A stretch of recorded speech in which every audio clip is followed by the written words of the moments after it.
对不起了，我的教官，来世我一定不偿你。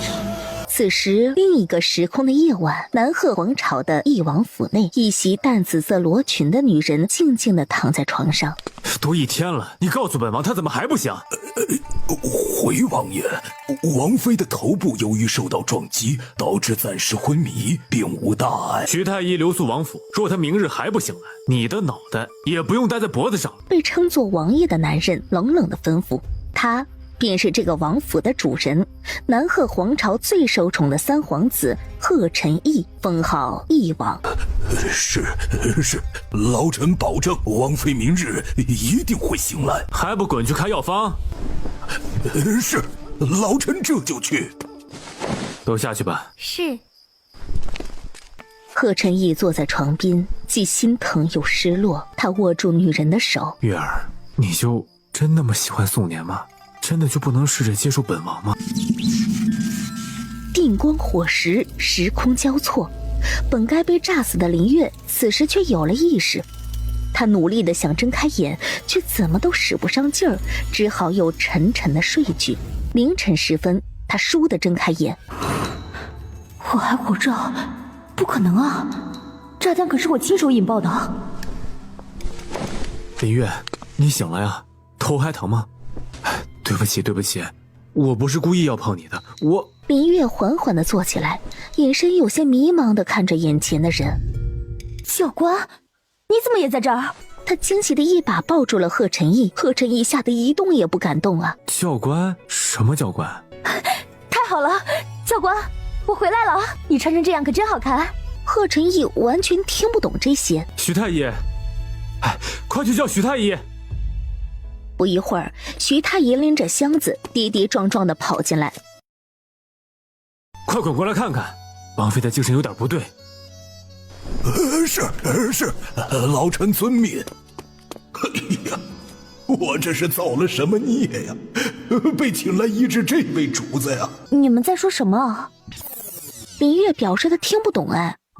贺晨义很是心疼他这样，以为他是受了打击，精神失常了。不怕，林月，让太医看看，很快就会好的，听话。太医，老臣，王妃。他开始感觉有点不对劲儿了，面前的人也都是一副古人的打扮。随着头部的刺痛感传来，他脑海里开始不停地切换着各种画面。他双手抱头不停地摇晃，看起来十分的痛苦。还愣着干什么？不要，别碰我！你们都出去！此时原主的记忆袭来，让林月习惯性的对着贺晨义大吼：你别害怕，我不碰你，让太医看一下好吗？我让你们都出去啊！好，我们都出去，你先休息，有事就让人叫我。贺晨义把屋内的人都赶了出去，自己也跟着出去，留下林月一个人坐在床上抱着头，不断地接受新的记忆。一阵刺痛过后，结合脑海中的画面和记忆，林月意识到她应该是穿越了。根据记忆，她是林尚书的嫡女，也叫林月，与贺晨义成亲数月。贺晨义苦追她多年，对她可谓是有求必应，但他喜欢的却是南鹤皇都有名的才子宋年。他对宋年的痴迷程度，整个皇都无人不知。宋年却对他不温不火，直到他气急了，吵着要嫁给宋年。贺晨义急了，不顾他的反对，找南鹤皇求了赐婚圣旨。从此林月便恨上了他，哪怕是后来成亲了，也视他为洪水猛兽，从不愿与他亲近，并且只要稍有不顺，他就会对他大发脾气。每次他都默默地承受着。来人！王妃，您有何吩咐？王爷在哪儿？王爷应该在书房。书房？对，我去书房找他。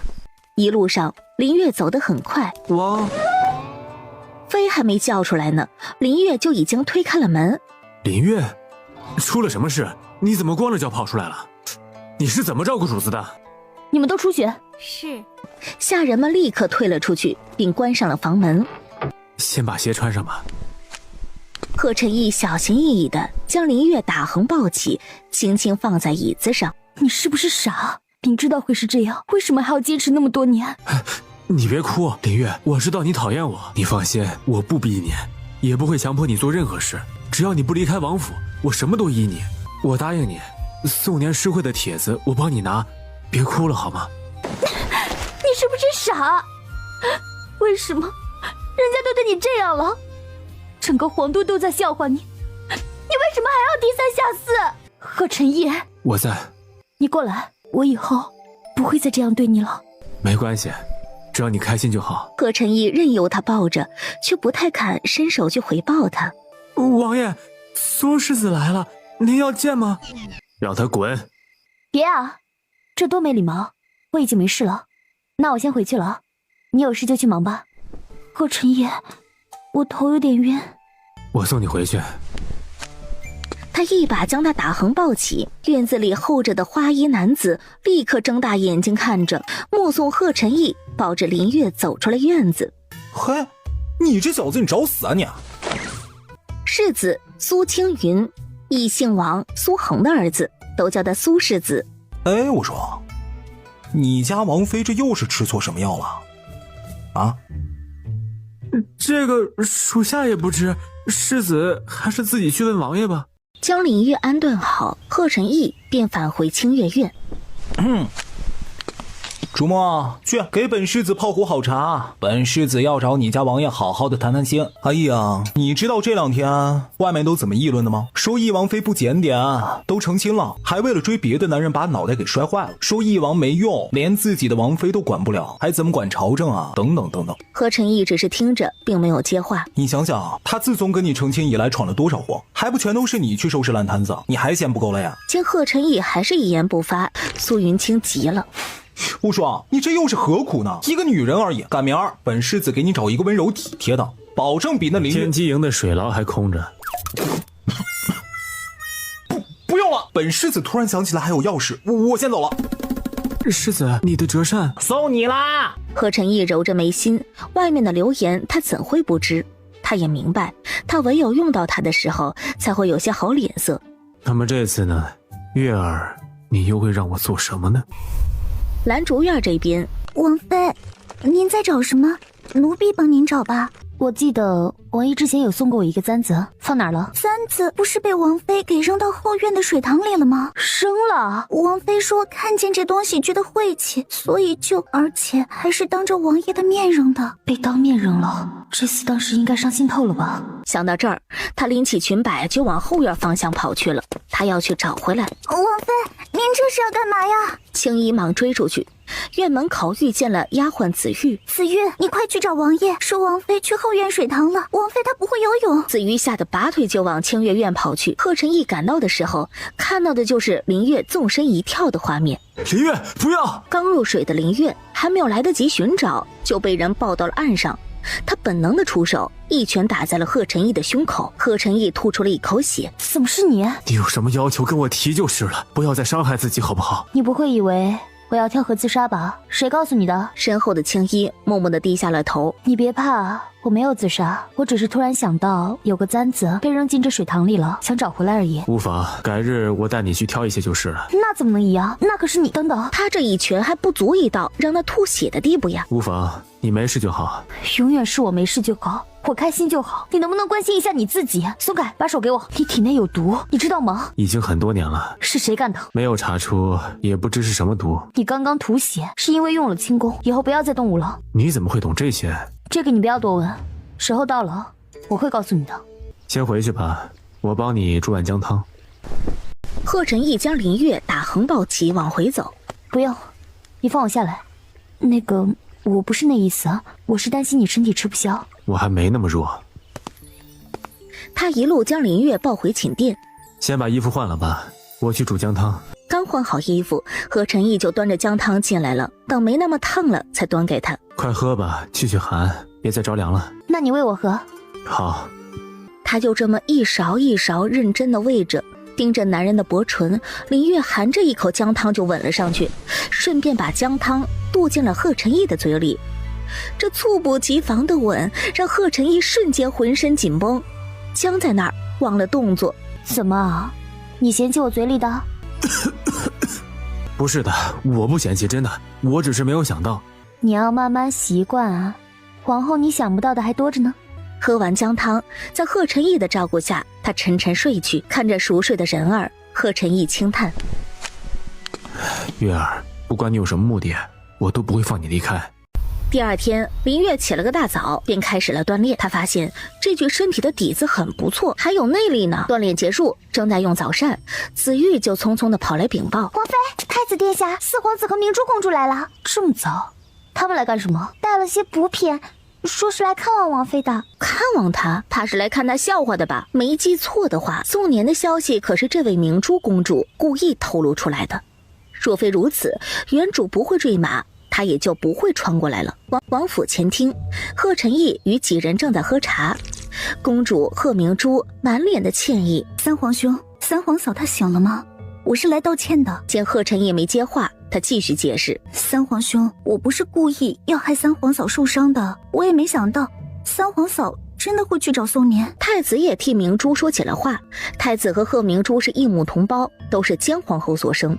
明珠不懂事，也是本殿没教好，所以特意带她来给你们赔个不是。三弟就不要再同她计较了。是啊，三皇兄，我下次不会再犯了。这欠道的不能说是毫无诚意，只能说是满是讥讽。他还在休养，不方便见客。四皇子贺景峰更是一副看戏的表情。看来这次伤得不轻啊，三哥你也是，明知三嫂不会骑马，也不拦着点，这让全城的百姓都看了笑话。义王府的事还轮不到外人操心，若没别的事，主墨送客。府上来客人了，夫君怎么也不让人通报一声，倒显得本王妃怠慢了。林月走进去，很自然地坐到了贺晨义的身边，去拿点点心来，再给各位续上茶水。贺晨义有些懵，他换得夫君，他终于愿意承认自己义王妃的身份啦。三皇嫂，你没事了吧？都是我不好。贺明珠假惺惺的道歉。本王妃好得很，说起来我还要感谢公主呢。三皇嫂这话是什么意思？以前年轻追错了人，这一摔倒是把我给摔醒了。我发现王爷才是我最想要的人，所以王爷原谅我以前的不懂事好吗？这猝不及防的表白让贺晨义的大脑有一瞬间的空白。夫君，我从来没有怪过你。三人是组团来看笑话的，现在笑话没看着，倒是吃到了狗粮，这怎么能行？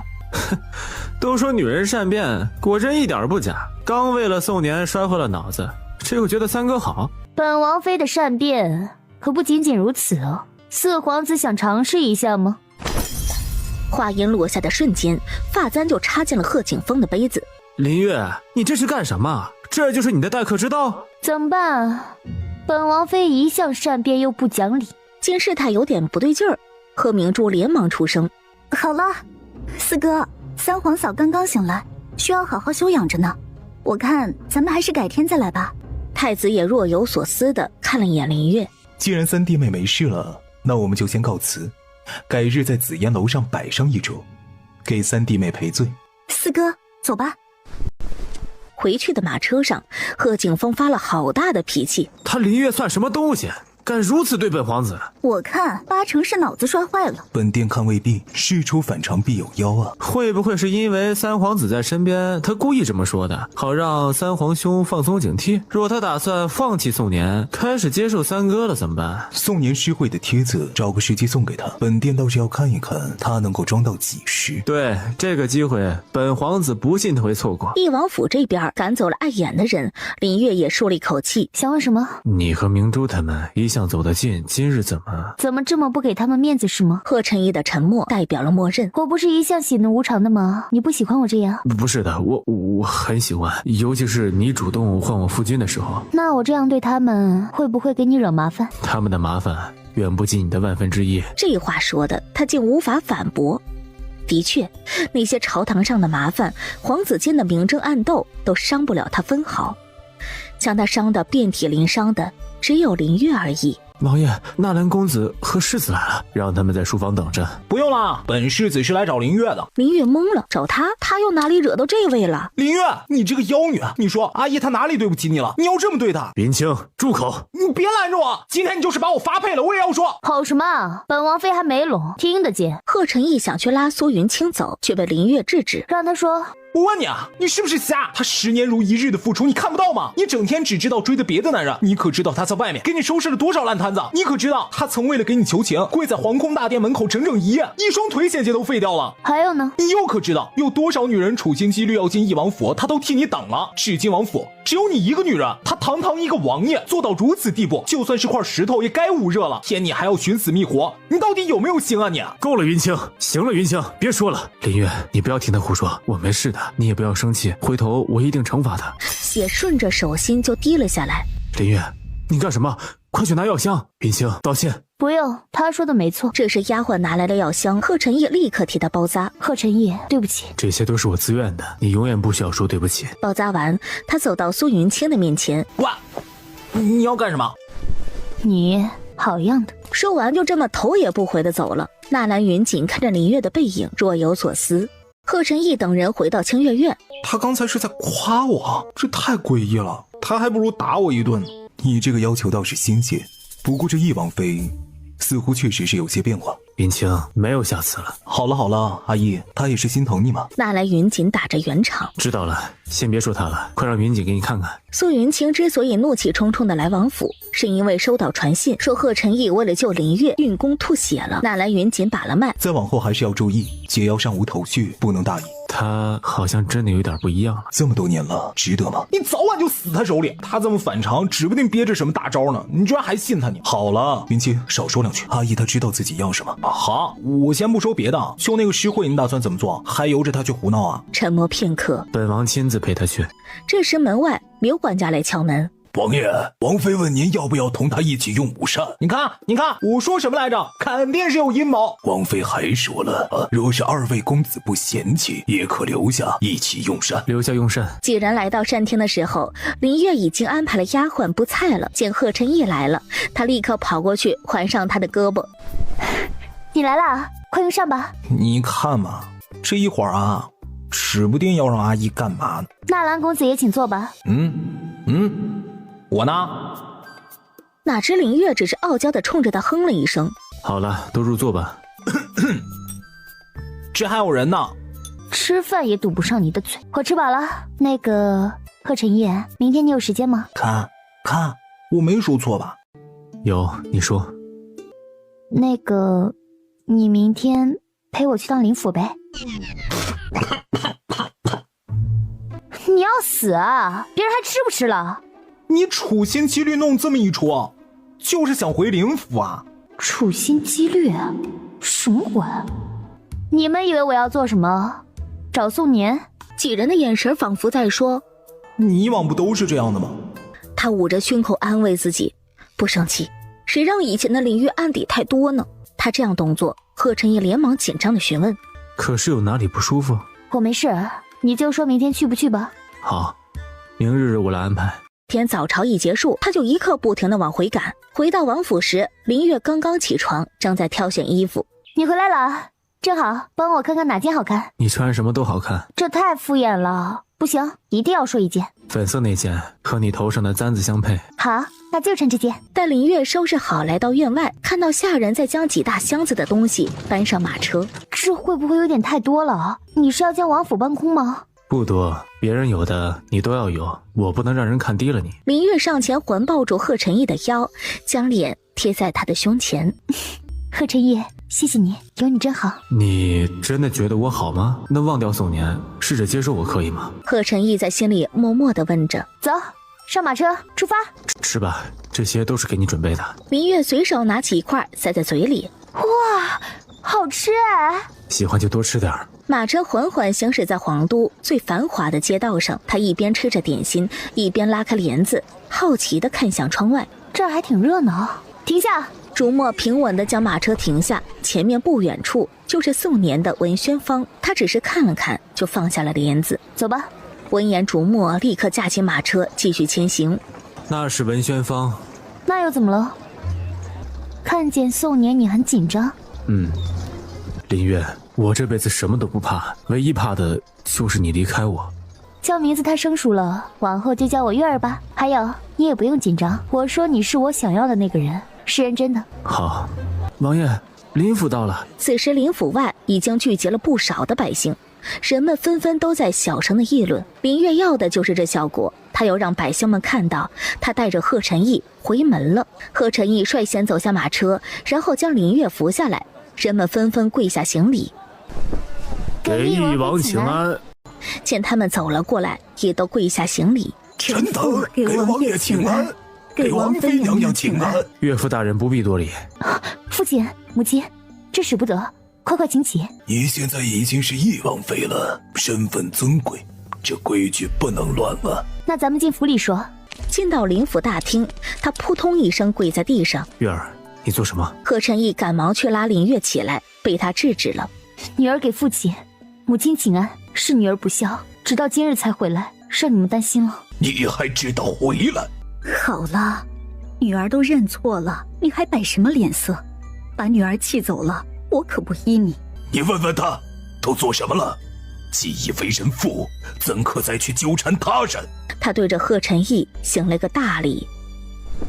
老臣教女无方，给王爷惹了如此麻烦，也给皇室丢了脸，老臣有愧。贺晨义立刻扶起林尚书。岳父大人言重了，本王并未怪罪，月儿她还小。老臣感激王爷，只是宫里那关，怕是不好过呀。岳父大人放心，宫里本王自会应付，不会让月儿受苦。多谢王爷，老臣感激不尽。父亲，女儿知错了，女儿定会好好和王爷相处，不会再让王府蒙羞。好了，快起来吧，地上硬，别伤了膝盖。王爷，您用茶，老臣已经着人备了膳，王爷若是不嫌弃，便留在府上用膳吧。贺晨义并未接话，而是第一时间看向林月。当然好啊，我想吃母亲做的糖藕饼了，王爷一会儿也尝尝。好，听月儿的。陈林泽，陈林浩，给王爷王妃请安。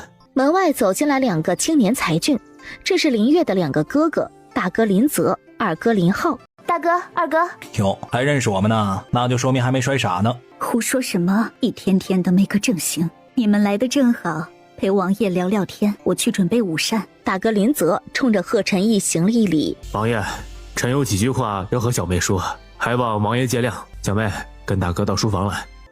那个大哥，我跟你们一起吧。大哥林泽一个眼神看过来，林浩立马就怂了，他耸耸肩表示无能为力。林月只好乖乖地跟在大哥身后。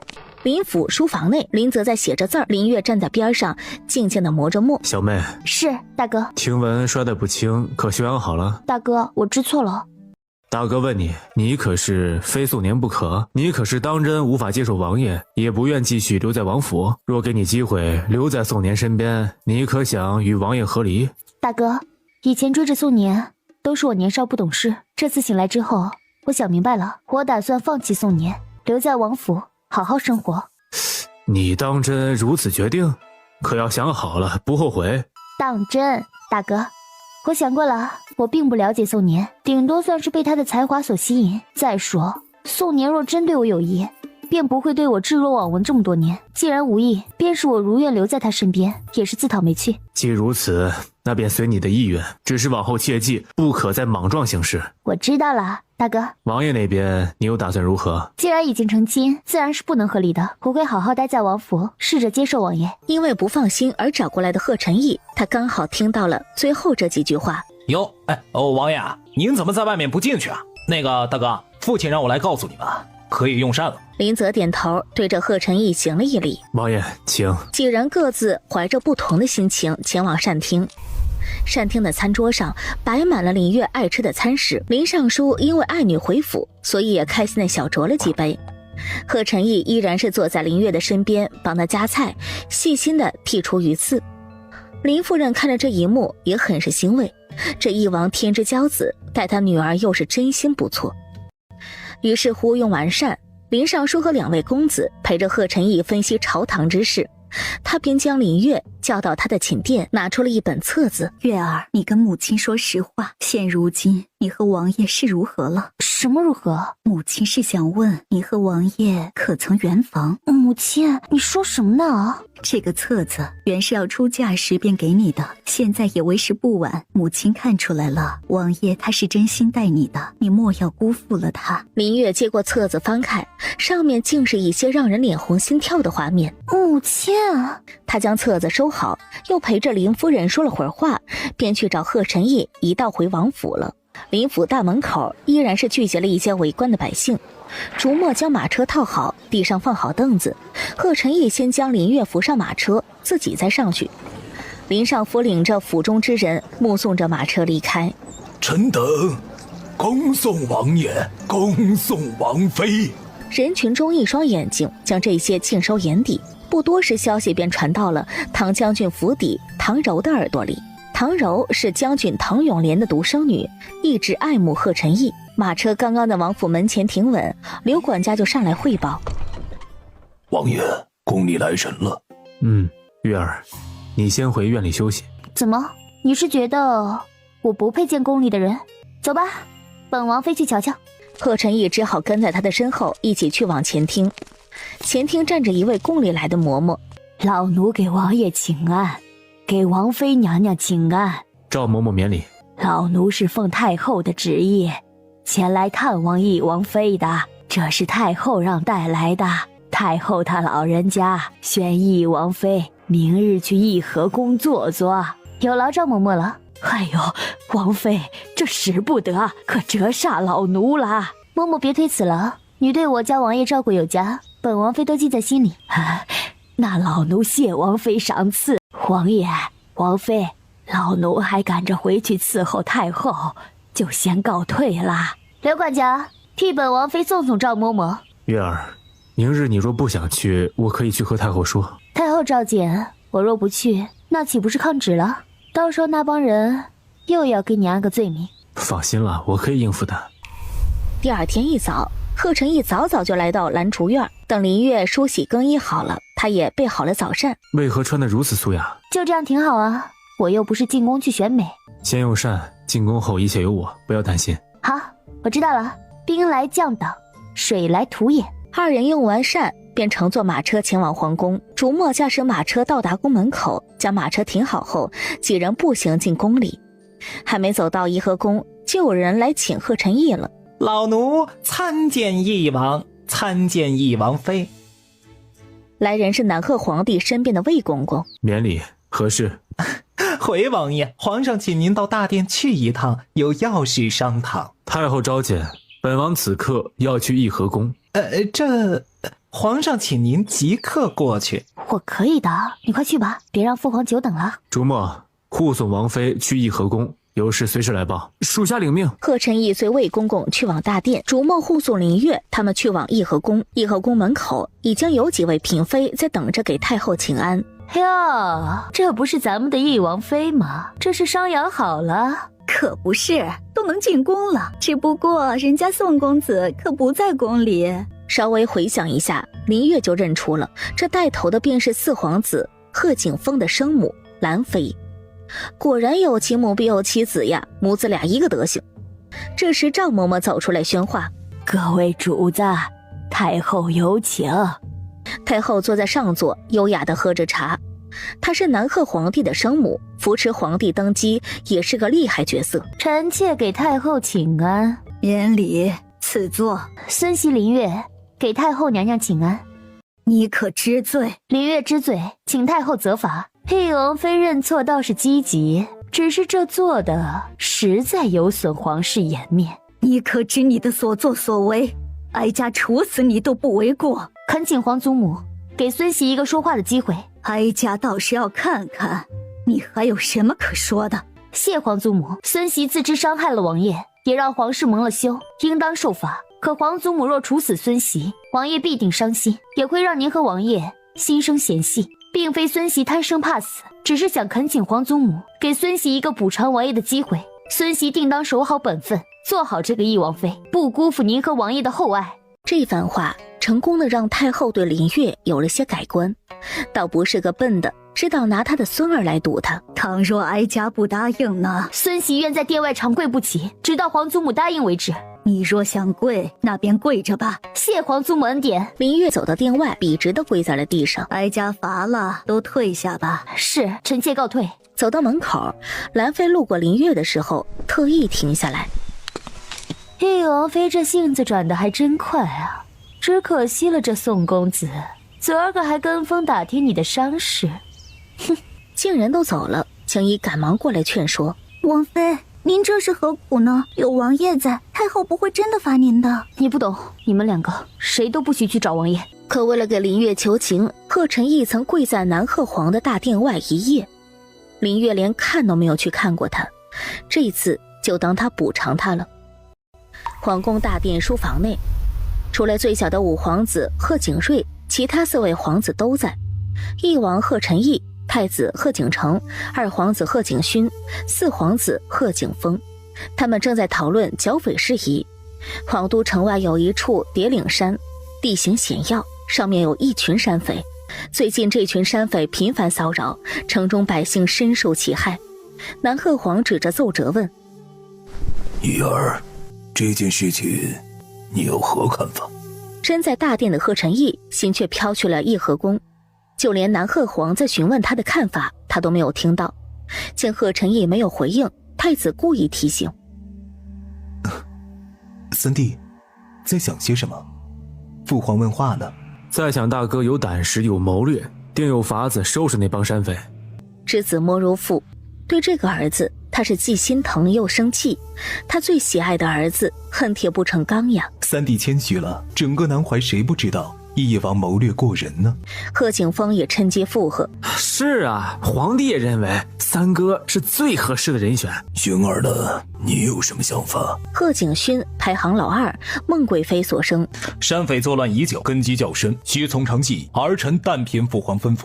言之有理。那么此事便交由叶儿负责，薰儿协助。太子见山匪一事敲定，便提起了诗会的事儿。父皇，下月便是皇都诗会，儿臣请求父皇将操办一事交由儿臣负责。南鹤皇想了一下，今年的诗会便交由太子来负责，朕要亲自去看看。是，儿臣领命。大殿这边的事情一商讨完，贺晨义就迫不及待地赶去颐和宫。一进宫门，就看到跪在殿外的林月。玉儿为何跪在这里？你忙完了，我没事。他转头又问青衣：“你说，回王爷，是王妃自己要跪的。”这时太子等人也跟了过来。三嫂也在宫里啊，这是又来和三哥和离的？本王的王妃要如何，还轮不到他人来管。三哥，我也是为了你好，强扭的瓜不甜。既然三嫂已经心有所属，我看你也别强求了。竟不知4皇子如此通情达理，不过操心过度容易伤身，所以本王妃劝你要惜命，少管闲事。你好了好了，四弟，咱们先去给太后请安吧。吵吵闹闹的，成何体统？赵嬷嬷扶着太后出现在殿门口。孙儿给皇祖母请安。都免礼吧。皇祖母，你答应过孙儿的。是你的王妃自个儿要跪的，哀家也没法子。孙儿是不会和离的。罢了，翼王妃也跪了这么久了，哀家准了。孙媳谢皇祖母成全。月儿，你起来，我不要和离。是你说的不合理，以后可不许反悔哦。闻言，贺晨义愣在那儿，脑袋一时转不过弯来。皇祖母，月儿这……好了，你们年轻人的事情，哀家是管不了了，哀家罚了，都散了吧。太后在赵嬷嬷的搀扶下，步履缓慢地走进殿内。林月盯着太后的腿看了一会儿，这姿势有些奇怪啊。月儿，这到底是怎么回事啊？我犯了错，当然是要受罚的。太后仁慈，给了我将功补过的机会。走吧，咱们回府。三弟，我看择日不如撞日，本殿做东，咱们一起去紫烟楼用个膳，二弟也一起。本王没兴趣。太子殿下诚心邀请，我们夫妇怎好推辞？那便紫烟楼见了。众人各自乘坐马车前往紫烟楼。马车上，贺晨义很自然地拿起林月的腿，给她按摩膝盖。我不是说了一切有我，下次别再犯傻了。贺晨义，你后悔过吗？什么？我做了那么多错事，伤了你那么久，你有没有后悔娶了我？娶你？我从没有后悔过。我一直都知道你心里有别人，所以我不怪你，我只恨我自己没有能力让你喜欢我。闻言，林月瞬间红了眼眶，逐墨在马车外汇报：王爷，紫烟楼到了。紫烟楼的人见到他们都纷纷行礼，给义王爷请安，给义王妃请安。都免礼吧。丁小二领着他们走向2楼包间儿，门一打开，里面除了3位皇子，还有贺明珠以及几个不熟悉的面孔。三皇兄、三皇嫂，唐柔见过义王，见过义王妃。唐柔，哦，是唐将军的独生女。不过这唐柔看贺晨义的眼神不对劲啊，潜在情敌呀，这是。还没等开吃呢，就又有人进来了。臣等给太子殿下请安，给各位皇子请安，给义王妃请安。来人是宋年和他的好友徐玉哲。宋公子，许公子，不必多礼，快入座吧。哟，宋公子，怎么不见你那美人表妹啊？听闻好事将近，要提前恭喜啦！在场的人表情都十分的精彩，都在等着看林月会如何发疯。林月抬头扫视了一圈，他端起酒杯，缓缓地开口：听闻宋公子才气过人，下月诗会可别让人失望哦。说完一饮而尽。宋年也礼貌性地喝了一杯。三皇嫂这话说的好像不认识宋公子一样。你说的没错，我对宋公子的确是认识也不认识。闻言，一向低调的贺景勋不由得看脸林月，倒是有趣。他难得的开口：哦，三弟妹这话倒是新鲜啊。什么新鲜？我看三皇嫂就是乱说，根本听不懂。林月对着贺明珠轻蔑一笑：哼，你这辈子是没机会懂了。徐宇哲仔细打量着林月，为什么这义王妃给人的感觉不一样了？贺晨义猛地拍了一下桌子，茶杯都被震得晃动了下。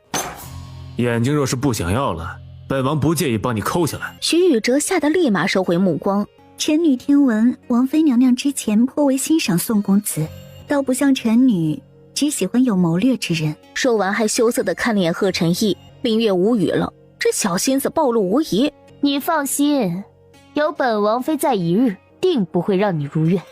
听闻前几日王妃坠马了，可休养好了。这么危险的事，王妃还是要少做做，毕竟也要顾及王爷的颜面。贺晨义眼神冰冷地看着唐柔，你算是什么东西，也配来说教本王的王妃？想不到唐将军府竟是如此家教。闻言，唐柔立即跪下：王爷恕罪，臣女一时失言。见美人跪下，太子赶忙出言维护：本殿看唐姑娘也并非恶意，今日难得相聚，看在本殿的面子上，三弟就别计较了。谢太子殿下。夫君不必为这些动气。各位，戏也唱够了，该好好用膳了吧。说完，他旁若无人地吃起来。贺晨义更是体贴地给他夹菜，众人各怀心思地用着膳。唐柔眼里的妒意更是藏也藏不住，手里的帕子都要被他扯坏了。这些人的小心思完全影响不了林月的食欲。他吃饱了，微妙的饭局也就该结束了。众人各自离开紫烟楼，回王府的马车上，林月盯着贺晨义：哼，招蜂引蝶。月儿这话从何说起？说说看，那唐美人是怎么回事啊？唐美人？你是说唐柔？你看啊，果然你也觉得唐柔是美人吧？我就知道，你们男人啊，都一个样。闻言，贺晨义宠溺地摸了摸他的头发：在我这里没有美人，只有月儿和其他女人之分。这话我爱听。晚膳时，二人一起在兰竹院用膳。贺晨义很珍惜这样和睦相处的时光。明日我要去趟天机营，你好好在府里休息。天机营是类似军营的地方吗？有事商讨。可以带上我吗？古代的军营宴，他若不去见识一下，也太对不起他前世的身份了。见贺晨义似有顾虑，我保重乖乖的，不惹祸，好不好嘛？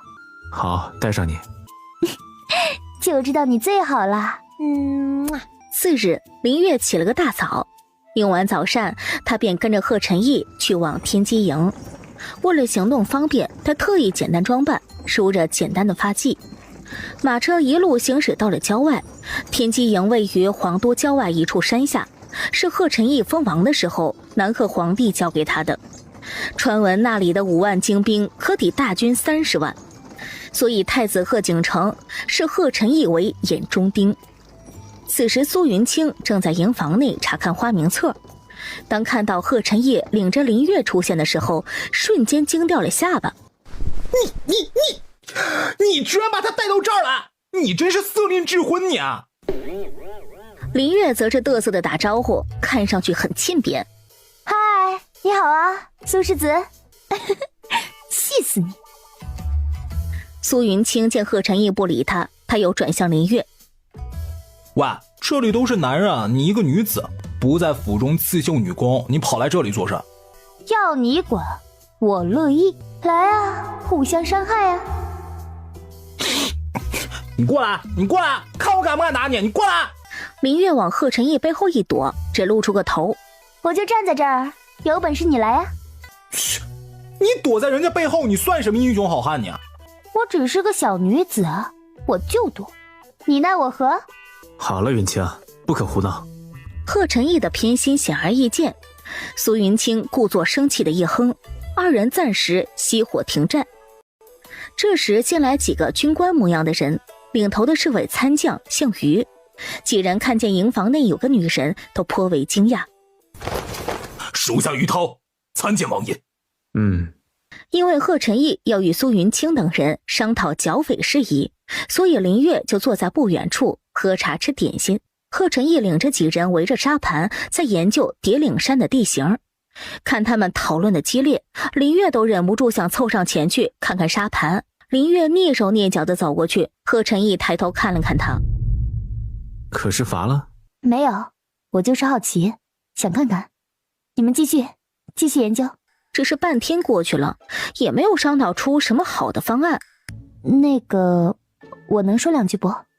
苏云清一副见鬼的表情。你呀，别说我看不起你啊，看得懂沙盘吗？了解排兵布阵吗？知道打仗是怎么回事吗？边上吃人的点心去吧。林月也不恼，只是继续拉着贺晨义的衣角。好，月儿有何想法？一接触到沙盘，他的气质瞬间就变了。他指了指叠岭山匪徒的所在地。你看，这地方四面环山，属于易守难攻的地形，强攻不仅胜算几率渺茫，也会让我军损失惨重。我建议智取，最近这伙匪徒频频出动，说明他们缺银子。我们不妨兵分几路来分散他们的兵力，先散布消息，天黑之后由一路人马假扮商队，吸引他们的注意。咱们在山下提前设伏，放他们进入包围圈之后再行动。他指了指后山的方向，找几个会轻功的弓箭手，从后山上去偷袭山寨，吸引他们的兵力，箭上最好能带火，再有一队人从正面强攻。接着他又指了指左右各2处标记，分别在这2个地方安排一些弓箭手配合强攻的人，还要在他们下山的必经之路上安排一部分人手堵住他们的去路。然后他自顾自地讲，完全没有注意到沙盘周围的人目瞪口呆的表情。当然这只是大方向，具体细节部署以及如何实施还是要你们来斟酌的。说完抬起头，看到的就是几个人面面相觑的样子。怎么了？是不是不可行啊？当然我只是随便分析，你们若觉得不行可以不采纳。苏云清合上吃惊的嘴巴。你真的是林月？你不会是冒牌的吧？你有病啊！我不是林月还能是谁啊？你才对我了解多少啊？我只是以前没有展现出来而已。想不到皇妃娘娘竟有如此谋略，属下佩服。贺晨义略思考了一下，便做了安排。月儿的方案可行，云清、于参将，你们2人先着手安排，明日带林副将回来，再仔细部署。林副将便是林月的二哥林浩，在天机营任副将一职。这边商讨完了，贺晨义就带着林月四处参观去了。天机营占地面积很大，从营房、伙房等一路看过去，不时有士兵经过，看见林月都很惊讶，毕竟这里还从未有女子来过。虽然古代的军营和现代还是有很大差别的，但熟悉感还是油然而生。来到兵器库，看到琳琅满目的兵器，他忍不住伸手触摸。贺晨义将这些看在眼里。那个，我能去看看他们操练吗？贺晨义点了点头。离得远些，刀剑无眼，别被误伤了。去操练场的途中，经过一处特殊的建筑，看上去类似于刑房的样子。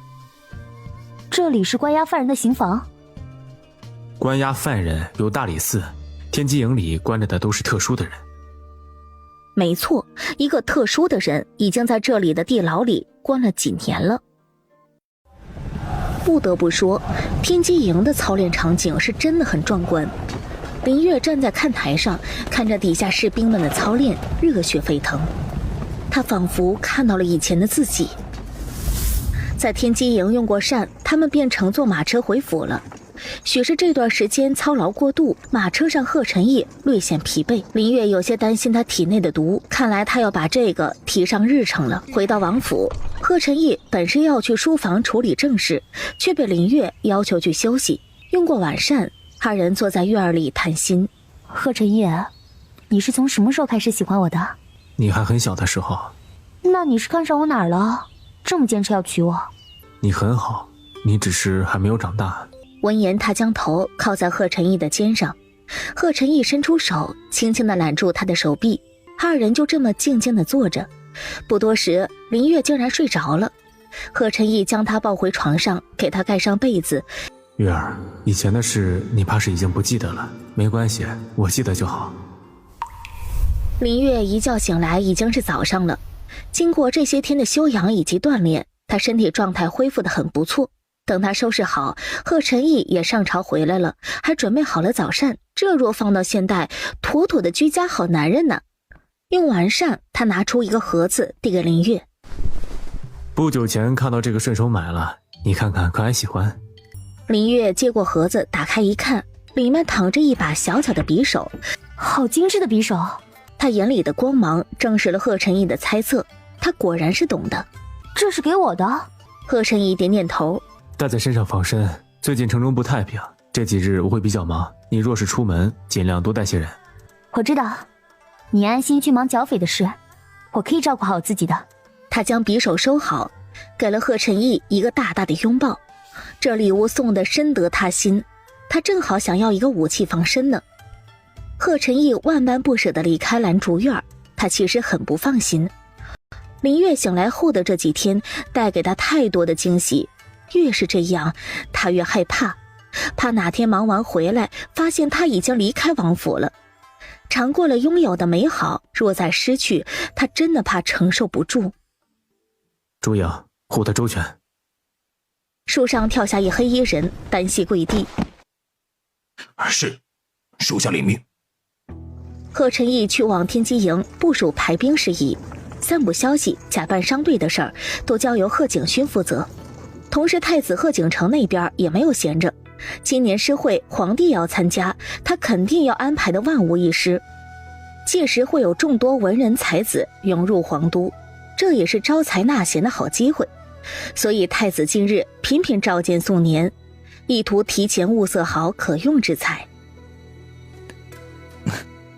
此事就拜托宋公子多费心了。太子殿下言重了，这本也是臣的分内之事。谈好了这事儿，太子又把话题转到了林月身上。宋公子这两日可有见过翼王妃吗？本殿巧热，那日翼王妃对宋公子不似之前那般执着了。太子殿下说笑了，臣与翼王妃并无甚瓜葛。作为被讨论的对象，林月此时正百般无聊地坐在躺椅上翻着兵书。贺晨义不在府里，他还真有些不知道干什么。他在想能为贺晨义做些什么，突然脑海里出现了那天太后奇怪的走路姿势。青衣，奴婢在。王妃有什么吩咐？让刘管家备车马，本王妃要去义和宫。不多时，刘管家就备好了马车。马车行驶在去皇宫的路上，敏锐的林月感觉到这一路都有人在跟着。刚到宫门口，就碰到了同样准备进宫的唐柔。唐柔是应贺明珠的邀请来的。见过翼王妃。见只有林月一人，唐柔也没了顾忌，简单的行礼之后便开始挑衅。想不到在这儿碰上翼王妃了，臣女还以为翼王妃这会儿在宋府呢。唐柔，你不必装模作样，本王妃知你心中所想，本王妃今日也把话放在这儿，只要本王妃还活着，你就进不了翼王府的门。说完也不等唐柔回应，就直接进宫去了。看着林月的背影，唐柔气得跺脚。一进入贺明珠的殿内，唐柔就一副眼眶微红、委屈可怜的模样。见状，贺明珠立刻问她：“唐姐姐，你这是怎么了？”唐柔拿出手帕，装模作样的擦着眼泪不说话。她的婢女莲儿立即回话：“回公主殿下，我家主子是在宫门口遇上了翼王妃。”唐柔故作生气的轻斥：“多嘴，不许胡说！是不是三皇嫂她欺负你了？多谢公主关心，臣女没事。你呀，也是太善良了，怎么还替她掩护？你放心，本公主帮你出气。”这二人都不喜欢林月，所以成为了朋友。要不怎么说敌人的敌人就是朋友呢？而被当作敌人的林月此刻并不关心这些。他来到义和宫后，因太后身体不适还在休息，所以赵嬷嬷领着他在偏殿等候。一盏茶的功夫，太后便醒过来召见他了。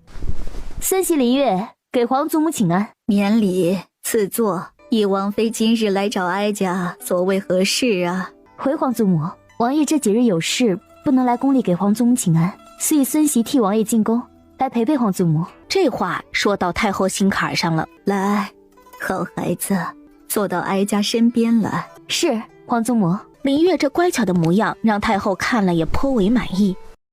赵嬷嬷，将哀家那只翡翠玉镯拿来给翼王妃。孙媳谢皇祖母赏赐。林月欣然接受，面色如常，也不端着，也不激动。太后倒是又高看了他一眼。林月踌躇了一会儿，还是决定开口：“那日瞧着皇祖母走路似有痛苦，可否让孙媳看看您的腿？”难得你有这份孝心。林月先仔细地检查了一番，腿部并没有肌肉萎缩的情况，又把了脉，身体状况还行，只有一些小问题。他又将手放在太后的颈椎部，缓缓按摩，太后瞬间觉得轻松不少。你这手法倒是不错。皇祖母平日是不是有颈部疼痛，有时还伴有头晕的症状？你这么一说，倒还真是这样。那皇祖母觉得我按的怎么样？你这一按，哀家倒是感觉轻松了不少。那我往后经常过来帮皇祖母按，可好？虽然他知道太后这是由于长期颈椎问题没有得到及时治疗，压迫神经导致行走不便，最好是针灸再辅以按摩，但又怕太后一下子不会信任他，所以先循序渐进吧。好，翼王妃有心了。从义和宫出来，林月便乘坐马车去往皇都城的街市，他要找一家饭馆好好的吃一顿。不出意料，依旧是有人一路跟着。马车缓慢行驶在街道上，一间名为月满楼的酒楼映入眼帘。停！马车平稳地停在月满楼的门口。下了马车进入酒楼，月满楼的人立刻上来行礼。哟，见过王妃娘娘。免礼。王妃娘娘楼上请。不用雅洁，楼上客座即可。点了这里的招牌菜，挑了个靠窗的位置，看着街上的车水马龙。如此安逸的生活，他前世还真没有享受过。正当吃得开心的时候，一个不算熟悉的人走进了月满楼。二皇子贺景勋，他也看到了坐在楼上的林月，他走上来打招呼：“翼王妃好雅兴，一个人在此用膳啊？”二皇兄不是也一样？翼王妃不介意本皇子坐下一起用膳吧？有何不可？他这坦然的态度倒是让贺景勋觉得越来越有意思了。他很难将面前的人和之前那个胡作非为的翼王妃联系起来。丁小二端来了酒菜，二人开吃。不多时，楼下又进来几人，从穿着打扮上看去，不像是本地人，倒像是赶路的商人。这几人找了个中间的位置坐下，四处看了看。只见为首的那个大胡子看了贺景勋一眼，贺景勋微微地点了下头。商人贺景勋。敏锐的林月瞬间发觉了什么。一直以来，酒楼茶馆都是散布消息、打探消息的好地方。果不其然，就见大胡子叫来了丁小二：“伙计，你们这有什么好吃的？快给爷几个上菜，吃完我们还赶路呢。”“好嘞，客官您稍等。”丁小二麻溜的去准备了。在这间隙，他们果然聊起了商队送货的事儿。还有意无意地透露出这批货物价值不菲。看来他猜得不错，怕是这几天贺晨义有的忙了。怎么办？还真有些担心呢。一顿饭吃得心事重重。二皇兄，这顿本王妃请了，本王妃还有事，先走一步。贺景勋的眼睛一直追随着林月，直到他上了马车。有趣。回王府的路上，路过一家药铺，他又停下来，在药材铺里停留了一段时间，选了些药材。等他回到王府，二哥林浩已经在府中等他了，一副风尘仆仆的模样。二哥，你怎么来了？林浩从怀中掏出了个盒子。这次去城外办事，看到这个就给你买喽。这是什么？打开盒子一看，一个兰花的山坠儿，好漂亮的山坠啊！看到林月喜欢，林浩咧着嘴笑得贱兮兮的。我就知道你会喜欢。好了好了，你要熬歇着，我还得赶回天机营找王爷汇报呢。你一回城就直接来了王府，就为了给我送山坠？林浩点头憨笑了几声，看着林浩骑马远去的背影，林月突然觉得自己何其幸运。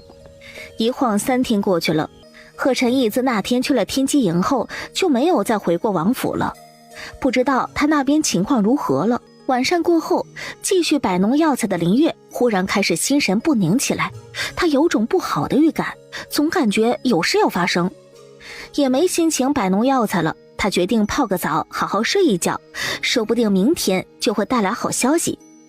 刚睡下不久，林月突然被一阵噩梦惊醒。不行，他等不了了。他披上衣服来到屋外，出来，并没有得到回应。本王妃知道你们安危在，我再说一次，出来。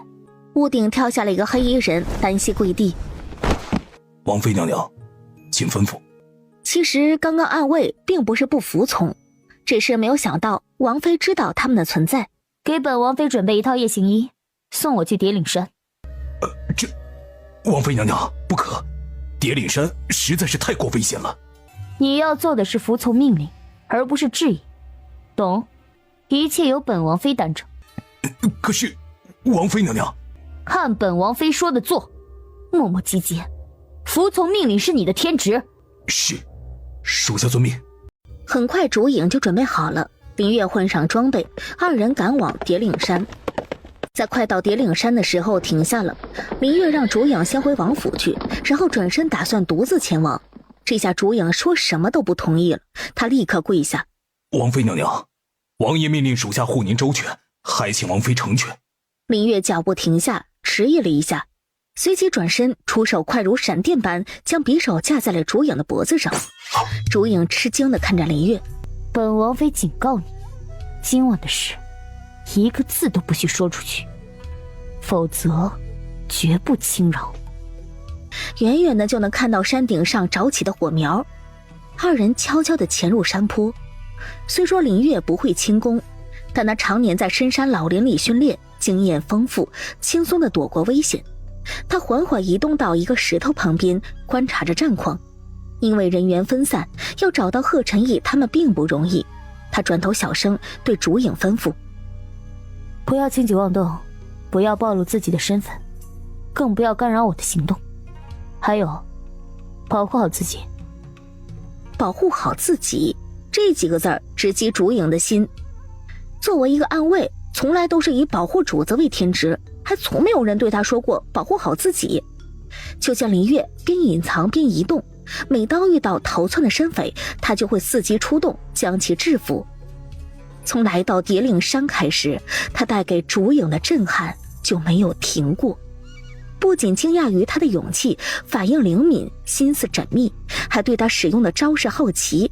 近身搏斗的身手太诡异了，跟他交过手的山匪，不是被卸了胳膊，就是被废了腿，出手那叫一个狠辣呀！因为他吩咐过，所以烛影不敢干扰他，只是配合他作战。